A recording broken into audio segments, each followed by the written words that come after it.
Chapter 48, The New Foot. Mr. Beaver squinted at Roz's stump. "I've never built a foot before." He stroked his whiskers and muttered to himself. "There are really three problems to solve. The foot needs to grip the ground, and it needs to be durable. And then there's the issue of fixing it to the leg. I might have to consult a few friends." "Will she ever walk again?" said Bright Bill. "What's that?" Mr. Beaver was lost in thought. "Oh, not to worry. You just sit back and leave everything to me. I love a challenge." Mr. Beaver plunked into the pond and returned a while later rolling a large section of tree trunk. "Say hello to your new foot," he said, slapping the wood with his tail. "Hello, new foot," said the robot. "That's the spirit. This beauty is from one of the hardest trees I ever chewed. I just need to make a few modifications." Mr. Beaver placed the piece of wood next to Roz. He squinted, repositioned the piece, and squinted some more. With his claws, he marked the different spots on the wood, and then he put his big chompers to work. The beaver chewed and gnawed and carved up that piece of wood, turning it over and over in his paws. Chit-Chat looked down from a branch and chattered through the quiet moments. "This reminds me of the time I saw a fox catch a lizard by the tail, and somehow the lizard's tail fell off, and he got away, and later I saw that the lizard got a new tail, and now Roz is going to get a new foot, and everything will be fine." The wooden foot took shape, and before long Mr. Beaver was standing beside a beautiful carving that resembled a boot. He tried to slide it over Roz's stump, but the opening was too small, so he scraped out more wood until it was a perfect fit. "Very good," he said, spitting out a wood chip. "My friends should be arriving any minute with the next few things we'll need. And there they are now. I'd like you all to meet Bumpkin, Lumpkin, and Rumpkin, but I call them the Fuzzy Bandits." 3 fat raccoons shuffled into the garden, dragging a tangle of vines behind them. "Good day," said Bumpkin. "Good day," said Lumpkin. "Good day," said Rumpkin. You might already know this, reader, but raccoons have very nimble hands, and the Fuzzy Bandits used theirs to skillfully tie those vines around the robot's leg and around her new foot. The vines caught nicely on all the dings and dents and scrapes. Once they were tied good and tight, Mr. Beaver threw back his head and hollered, "Trunk Tap! We could use your assistance." There was silence, and then 3 quick taps echoed down from the forest canopy. "Ah, that'll be him," said Mr. Beaver, smiling. A very handsome woodpecker swooped into the garden. "You called?" came the woodpecker's musical voice. "Indeed I did. Everyone, this is my woodpecking pal, Trunk Tap.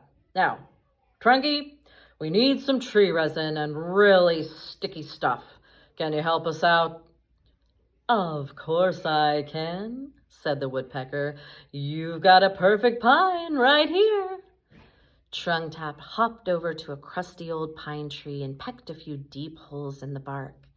Thick, syrupy resin began oozing down the trunk. Mr. Beaver scooped up handfuls of the resin and smeared it all over the wooden foot and the vines until everything was glistening with stickiness.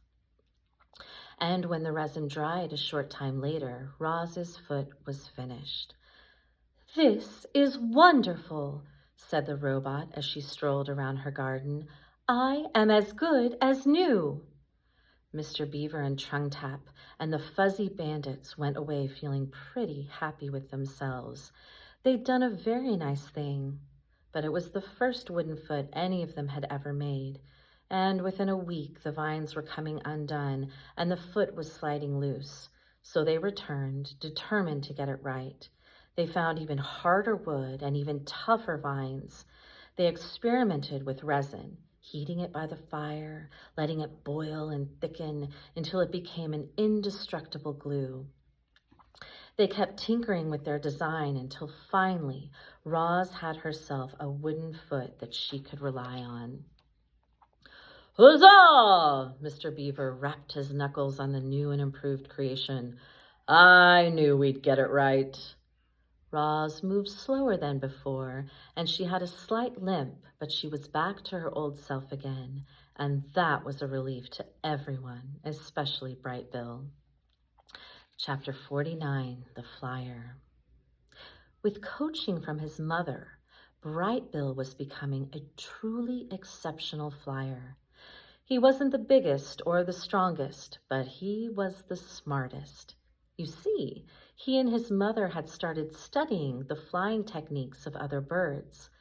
They'd sit for hours and watch how hawks and owls and sparrows and vultures moved through the air. Then they'd go up to the grassy ridge, and Brightwell would practice what he'd learned. Soon he was diving and swooping and darting and soaring around the island. The adult geese frowned at his flying tricks, but the gosling thought he was amazing. Each morning, a gaggle of the goslings would wait on the water for Bright Bill to lead them into the sky. And then a few hours later, he'd return home to Roz, shaking his tail feathers and honking about his latest airborne adventures. Mama, the other goslings didn't know that warm air rises. So I found an updraft, and we went that afternoon circling around and hardly flapped our wings at all. Mama, did you see that lightning storm today? We knew there was trouble when the wind started blowing from the north, so we flew down to some shrubs and waited for the storm to pass. Mama, we just tried to fly in formation. We all took turns at the point, but everyone liked following me the best, so I led most of the time. Chapter 50, The Button. Bright Bill was thinking about the small button on the back of his mother's head. His mother was thinking about it too. They couldn't stop wondering what would happen if the button were pressed. And one day they decided it was time to find out. Roz sat on the floor of the nest. Her son nervously stood on a stone beside her. I am ready when you are, said the robot. Okay, said the gosling. Here we go.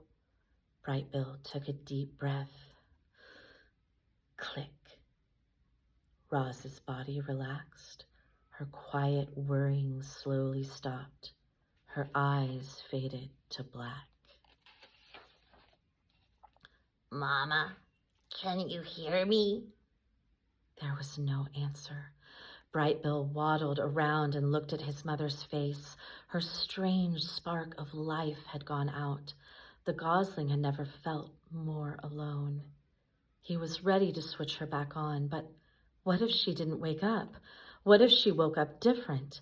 The gosling was afraid to press the button, and he was afraid not to press the button. Bright Bill took a deep breath. Click. Roz's body tensed. Her quiet whirring slowly started. Her eyes began to glow. Mama, can you hear me? Hello, I am Rozum, Unit 7134, but you may call me Roz. The robot spoke those words automatically in a language Bright Bill didn't understand. His little heart raced as his worst fears seemed to be coming true. But a moment later, her familiar voice returned, and the robot said in the language of the animals, Hello, son. How long was I out? It seemed like only an instant to me. You were out for a few minutes, said the gosling as he hugged his mother, but it seemed like forever to me. Chapter 51, The Autumn. The days were getting shorter, the air was getting crisper, and one morning Roz walked out to find a layer of frost on the garden. Autumn had come to the island. The tree leaves, which had been green for the robot's entire life, turned yellow and orange and red. They let go of their branches and floated down to the ground, and the forest gradually filled with the sounds of creatures scurrying through dead leaves. Tree nuts were also falling, thunking onto roots and rocks and occasionally clanging off of the robot. The smell of flowers faded as blossoms withered. All the rich scents and colors of the island were draining away. The animals were also changing. Furry animals were growing more fur. Feathery animals were growing more feathers. Scaly animals were starting to look for new homes. Erp, it's cooling off, croaked one frog to another. Before long, it'll be time for sleeping. Erp, I'd better start looking for a good hole, croaked the second frog. Have you found one yet? Nah, cried the first frog. I'll look for a hole next week.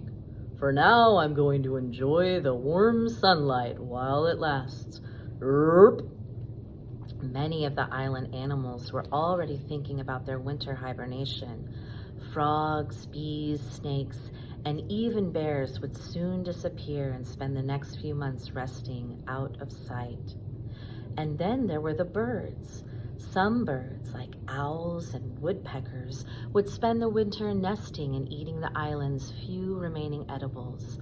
But the migratory birds were preparing for the long journey south to their warm wintering grounds. And among the birds destined to leave were the geese.